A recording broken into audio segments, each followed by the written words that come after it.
చరిత్రలో కొన్ని ప్రశ్నలుంటాయి. అవి ఎప్పటికీ మనల్ని వెంటాడుతూనే ఉంటాయి. అలాంటి ఒక పెద్ద ప్రశ్నేంటంటే, అసలు బ్రిటిష్ పాలనలో ఇండియా నుండి ఎంత డబ్బు, ఎంత సంపద బయటకు వెళ్ళిపోయింది? ఈరోజు మనం ఈ చాలా వివాదాస్పదమైన ప్రశ్నకు సమాధానం వెతుకుదాం. ఇది ఏదో చరిత్ర క్లాస్ అనుకోకండి. మన ప్రస్తుత పరిస్థితిని అర్థం చేసుకోవడానికి ఇది మనకు చాలా సహాయపడుతుంది. 45 ట్రిలియన్ డాలర్లు. అబ్బా, ఒక్క క్షణం ఈ నెంబర్ గురించి ఆలోచించండి. ఇది మామూలు అంకే కాదండి. ఒక దేశం యొక్క మొత్తం ఆర్థిక భవిష్యత్తునే మార్చేసిన ఒక పెద్ద క్లెయిమ్ ఇది.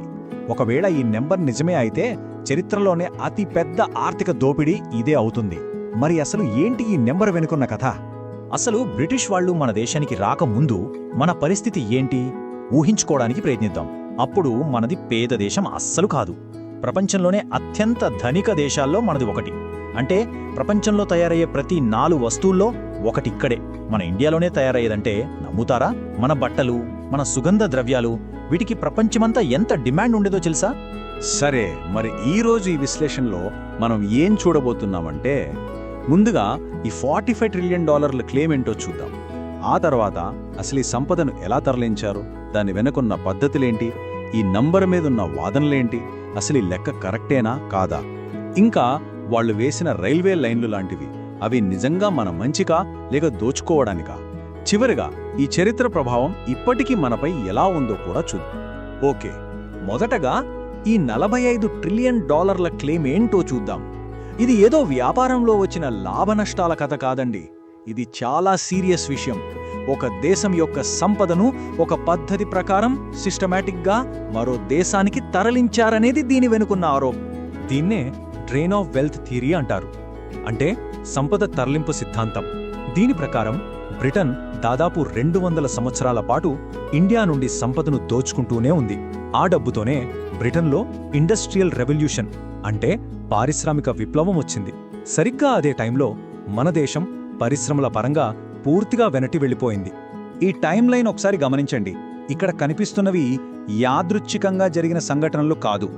ఎప్పుడైతే ఇండియా నుండి డబ్బు బ్రిటన్కు వెళ్లడం మొదలైందో వెంటనే అక్కడ ఇండస్ట్రియల్ ఇన్నోవేషన్స్ అంటే కొత్త కొత్త ఆవిష్కరణలు మొదలయ్యాయి. స్టీమ్ ఇంజిన్ దగ్గర నుంచి మాంచెస్టర్లోని టెక్స్టైల్ మిల్స్ దాకా వీటన్నింటికీ కావాల్సిన డబ్బు ఇండియా నుండే వచ్చిందనే ఈ థియరీ బలంగా చెప్తోంది. ఇంత పెద్ద మొత్తంలో సంపదను తరలించడమంటే మాటలా? అసలు ఎలా సాధ్యమైంది? దీని వెనక వాళ్ళు వాడిన ఎకానమిక్ స్ట్రాటజీలేంటి? సరే, ఇప్పుడు చూద్దాం. వాళ్ళు వాడిన ఒక పద్ధతి పేరు ట్యాక్స్ అండ్ బై సిస్టమ్. ఇది ఎంత తెలివైనదో అంత దోపిడీతో కూడుకున్నది. చూడండి ఎలా పనిచేస్తుందో. ఫస్ట్ మన ఇండియన్ ప్రొడ్యూసర్ల దగ్గర నుండి ట్యాక్సులు వసూలు చేసేవాళ్ళు.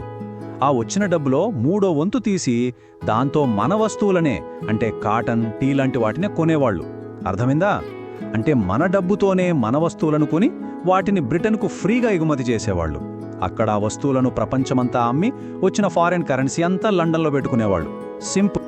ఈ దోపిడీ ఎంత దారుణంగా ఉండేదో అర్థం కావాలంటే కాటన్ ఇండస్ట్రీ కథ చూస్తే చాలు. ఒకప్పుడు ప్రపంచమంతటికీ బట్టలు ఎగుమతి చేసిన మన దేశం బ్రిటిష్ వాళ్ళొచ్చాక కేవలం ముడిపత్తి అంటే రా కాటన్ పండించే దేశంగా మిగిలిపోయింది. ఆ రా కాటన్ మాంచెస్టర్కి పంపి అక్కడ బట్టలు తయారు చేసి మళ్ళీ ఆ బట్టలనే మన దేశానికి తీసుకొచ్చి అమ్మేవాళ్ళు. ఎంత దారుణమంటే మన సొంత బట్టల కోసం కూడా మనం బ్రిటన్ మీద ఆధారపడాల్సిన పరిస్థితి వచ్చింది. అయితే ఈ కథలో ఇంకో కోణం కూడా ఉంది. ఈ 45 ట్రిలియన్ డాలర్ల నంబర్ ఉంది కదా, దీని మీద ఎకనామిస్టులకు, హిస్టోరియన్స్కి మధ్య పెద్ద చర్చే నడుస్తోంది. ఇప్పుడు ఆ వాదనలేంటో కూడా చూద్దాం. సరే, ఇంతకీ ఈ 45 ట్రిలియన్ డాలర్ల నంబర్ను అసలు ఎలా లెక్కగట్టారు? అది నిజంగా కరెక్ట్ నంబరేనా? ఈ ప్రశ్న చుట్టూ చాలా పెద్ద డిబేట్ నడుస్తోందండి. ఈ లెక్క వెనకున్న పద్ధతి ఏంటంటే, ఉత్సా పట్నాయక్ అనే ఎకనామిస్ట్ 1765 నుండి 1938 వరకు మన దేశం నుండి వెళ్లిన ఎగుమతుల విలువను తీసుకున్నారు. దానికి కాంపౌండ్ ఇంట్రెస్ట్ అంటే చక్రవడ్డీ కలిపారు. ఆ డబ్బు గనక మన దేశంలోనే ఉండి ఉంటే దానికి ఎంత వడ్డీ వచ్చి ఉండేదో అన్నమాట. కానీ చాలామంది ఎకనామిస్టులు ఈ లెక్కతో ఏకీభవించట్లేదు. వాళ్ళేమంటున్నారంటే, ఆ 5% వడ్డీ రేట్ అనేది చాలా ఎక్కువ, దానికి సరైన ఆధారం లేదు. ఇంకా ఏంటంటే, కాలక్రమేణా డబ్బు విలువ మారుతుంది కదా, ద్రవ్యోల్బణం లాంటివి, వాటిని సరిగ్గా లెక్కలోకి తీసుకోలేదని వాదిస్తున్నారు. సరే, ఈ నెంబర్ల గొడవ కాసేపు పక్కన పెడదాం. బ్రిటిష్ పాలనా ప్రభావం మన దేశంపై ఎలా ఉందో కొన్ని విషయాలు చూస్తే స్పష్టంగా అర్థమవుతుంది. ఉదాహరణకు రైల్వేలనే తీసుకుందాం. అవి నిజంగా మన దేశ అభివృద్ధి కోసమే వేశారా, లేక దాని వెనుక వేరే కథ ఉందా? బ్రిటిష్ వాళ్ళు ఎప్పుడూ గొప్పగా చెప్పుకుంటారు, మేమే ఇండియాలో రైల్వేలు వేశామని, మన డెవలప్మెంట్ కోసమే, మన కమ్యూనికేషన్ కోసమే ఇవన్నీ చేశామని చెప్పారు. కానీ అసలు కథ వేరే ఉంది. నిజానికి వాళ్ల ఉద్దేశమేంటంటే దేశం లోపలి నుండి ముడి సరుకును పోర్ట్ల దాకా తీసుకెళ్లాలి. అలాగే బ్రిటన్లో తయారైన వస్తువులను మన దేశంలో మూల మూలలకి చేర్చి మన లోకల్ మార్కెట్లను దెబ్బతీయాలి. అంతేకాదు, ఎక్కడైనా తిరుగుబాటు వస్తే సైన్యాన్ని స్పీడ్గా తరలించడానికి కూడా ఈ రైల్వేలను వాడుకున్నారు. ఇప్పుడు అసలు ప్రశ్న, ఈ రైల్వేలకు డబ్బులెవరు పెట్టారు? లాభం ఎవరికి వచ్చింది? ఇది చాలా ముఖ్యం.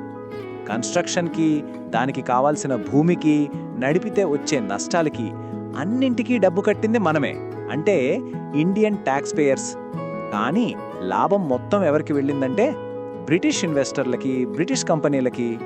వాళ్లకు మన పన్నుల నుంచే 5% గ్యారంటీడ్ రిటర్న్ ఇచ్చారంటే ఆలోచించండి. అచ్చం రైల్వేలలాగే టెలిఫోన్, టెలిగ్రాఫ్ సిస్టమ్ కూడా అంతే. అది కూడా వాళ్ళ పరిపాలన సౌలభ్యం కోసమే నిర్మించారు, సామాన్య ప్రజలను కలపడానికి కాదు.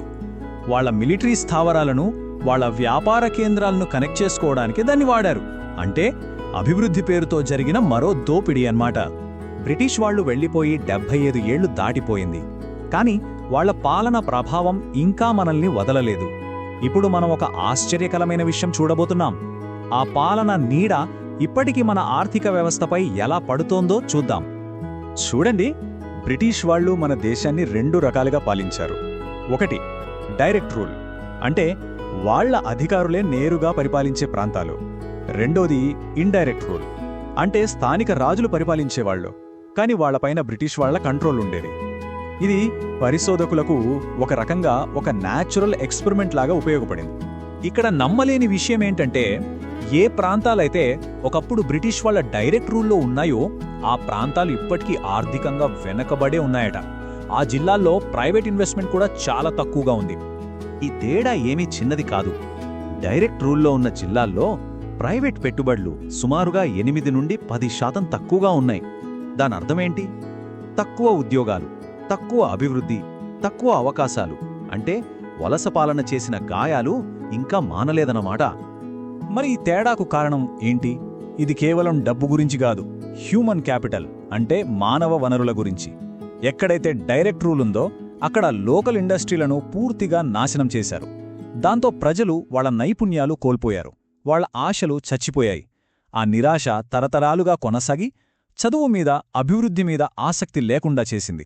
మరి ఈ చరిత్ర అంతా మనకు ఏం చెప్తోంది? ఇది కేవలం గడిచిపోయిన కథ కాదు. ఇది మన ప్రస్తుతాన్ని, మన భవిష్యత్తును అర్థం చేసుకోవడానికి ఒక ముఖ్యమైన పాఠం. ఆ నంబరు కరెక్ట్గా 10 ట్రిలియన్లా 45 ట్రిలియన్లా అనే చర్చ పక్కన పెడితే అందరూ ఒప్పుకునే ఒక నిజముంది. అదేంటంటే చాలా పెద్ద మొత్తంలో ఆర్థిక దోపిడీ జరిగింది.